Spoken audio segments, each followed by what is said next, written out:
क्या आपने कभी गौर किया कि भारतीय रुपया लगातार गिर रहा है? पहले $1 50 था, फिर 60 हुआ, फिर 75 और अब करीब 88 रुपये के आसपास है। तो सवाल ये उठता है, रुपया आखिर गिरता क्यों है? क्या इसका मतलब है कि भारत गरीब हो रहा है या फिर इसके पीछे और कोई और वजह है? चलिए आज पूरी कहानी समझते हैं इस वीडियो में। हेलो, मेरा नाम है कमलेश निमजे। मैं एक AMFI registered mutual fund distributor हूँ। अगर आप भी मुझसे एक म्यूचुअल फंड और इंश्योरेंस की कोई सर्विस चाहते हैं तो डिस्क्रिप्शन में गूगल फॉर्म भर के आप मुझसे कनेक्ट कर सकते हैं और आप मेरे सोशल मीडिया हैंडल पे भी मुझसे कनेक्ट कर सकते हैं। आइए समझते हैं रुपया गिरना मतलब क्या होता है। जब हम कहते हैं रुपया गिर गया, इसका मतलब है $1 में अब पहले से कम डॉलर मिलते हैं। 2010 में $1 की कीमत करीब 46 रुपये थी और अब 2025 में ये बढ़कर 88 रुपये हो गई है। यानी पिछले 15 साल में रुपया अपनी वैल्यू से लगभग आधा हो चुका है।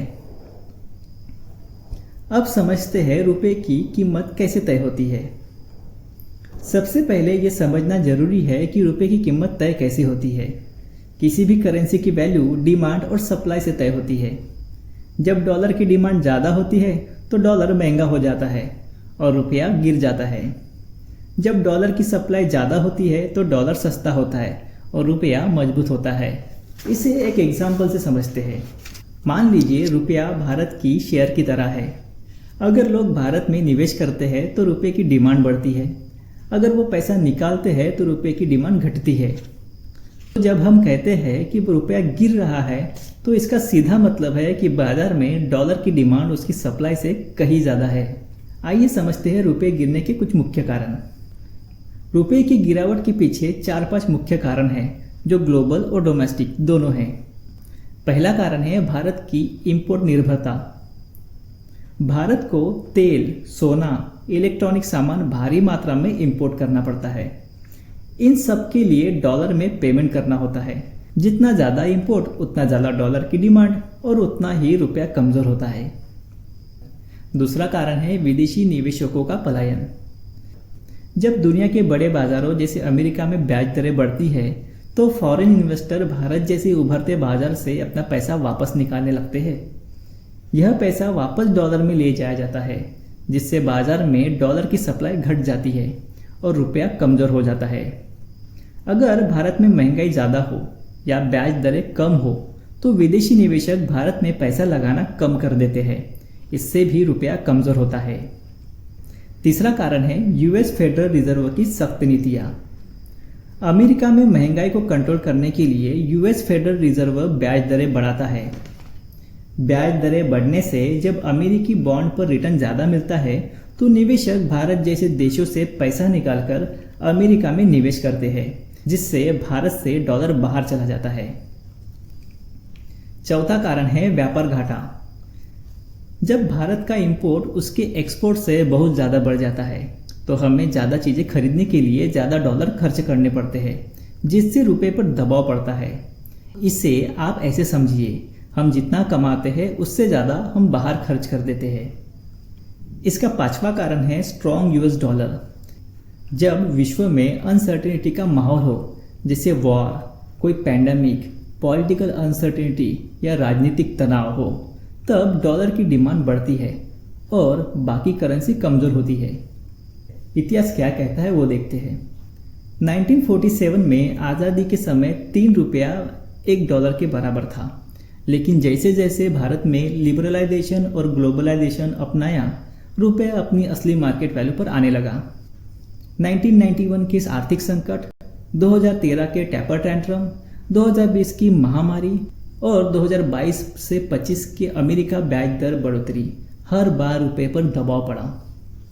आखिर रुपये की गिरावट का हम पर क्या असर होता है? सबसे बड़ा इम्पैक्ट है वो है महंगाई का बढ़ना, क्योंकि तेल, इलेक्ट्रॉनिक सामान और मशीनरी जैसी इंपोर्ट चीज़ें डॉलर में खरीद जाती है। रुपया गिरने से ये चीज़ें भारत में महंगी हो जाती है। इसका सीधा असर पेट्रोल, डीजल और अन्य कंज्यूमर गुड्स की कीमतों पर पड़ता है, जिससे महंगाई बढ़ती है।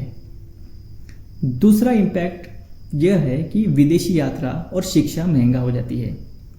अगर आपका बच्चा विदेश में पढ़ता है या आप छुट्टियां मनाने विदेश जा रहे हैं तो अब आपको हर डॉलर खरीदने के लिए ज़्यादा रुपए देने होंगे।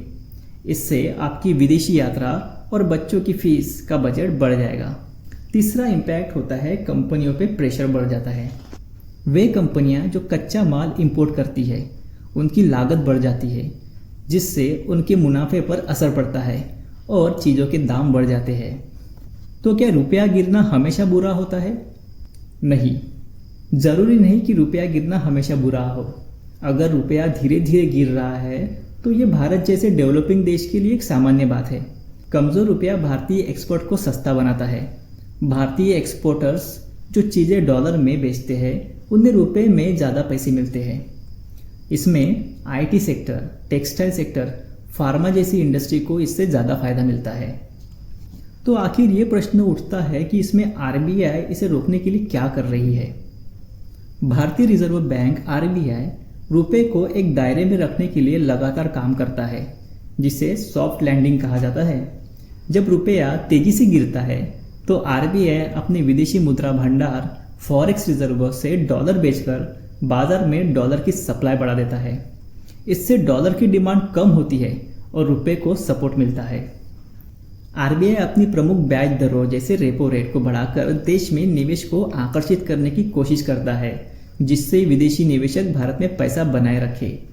आरबीआई का लक्ष्य रुपए को किसी भी स्तर पर फिक्स करना नहीं है, बल्कि उसकी वोलेटिलिटी को कंट्रोल करना है।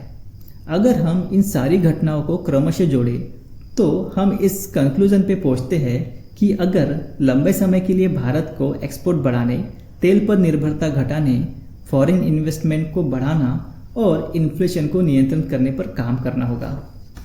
तो अगली बार जब आप सुने कि रुपया गिर गया तो घबराइए मत। ये सिर्फ आंकड़ा नहीं बल्कि एक बड़ी आर्थिक कहानी है जो भारत की ग्रोथ, इंपोर्ट, एक्सपोर्ट और निवेश से जुड़ी है। अब आप बताइए, क्या आपको लगता है आने वाले सालों में रुपया 90 प्रति डॉलर तक जा सकता है? कमेंट में अपनी राय जरूर दीजिए। आज की वीडियो को यही एंड करते हैं। आशा है आपको ये जानकारी यूजफुल लगी होगी। जाने से पहले वीडियो को लाइक, शेयर और चैनल को सब्सक्राइब जरूर करें। हम मिलते हैं अगली वीडियो में। तब तक thank you and good bye.